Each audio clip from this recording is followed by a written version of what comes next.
2026 சட்டமன்ற தேர்தலில் நடிகரும் தாவேக தலைவருமான விஜய் அவர்கள் வென்று தமிழ்நாட்டின் முதலமைச்சராக ஆகியிருக்கிறார். நம்ம ஆட்சிக்கு வந்த அடுத்த நிமிஷம்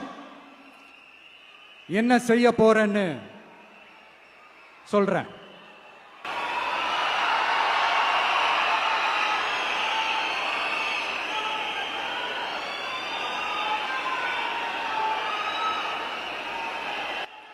நம்பர் 1, தமிழ்நாட்டில் இருக்கிற எல்லா குடும்பங்களுக்கும் உறுதுணையா இருக்கத்தான் நாம் அரசியலுக்கே வந்தோம். அந்த எண்ணத்தோட வெளிப்பாடு தான் நம்மளோட ஒவ்வொரு குடும்பத்திற்குமான உத்தரவாதம். 200 யூனிட் கட்டணமில்லா மின்சாரம்.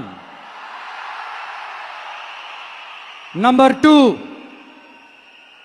என்னோட பாட்டி, அம்மா, அக்கா, தங்கச்சிங்க எல்லாரும் தமிழ்நாட்டில் எல்லா இடத்துக்கும் அனைத்து அரசு பேருந்துகளிலும் கட்டணம் இல்லாமலே போகலாம். நம்பர் 3, சட்டம் ஒழுங்கு சரியா ரொம்ப ஸ்ட்ரிக்டா நிலைநாட்டியே தீருவோம். அதோட வெளிப்பாடா பெண்கள் பாதுகாப்புக்கான மிக கடுமையான சிறப்பு சட்டம் கொண்டு வரப்படும். அது மட்டும் இல்ல, நம்ம இளைஞர்களோட பாதுகாப்புக்காக போதைப் பொருள் தடுப்பு மற்றும் ஒழிப்புக்கான சிறப்பு சட்டம் கொண்டு வரப்படும்.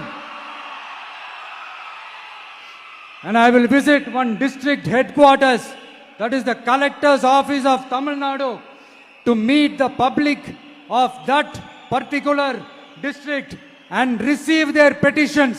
இதை நான் ரெகுலரா பண்ணுவேன். இதெல்லாம் செய்வோம்.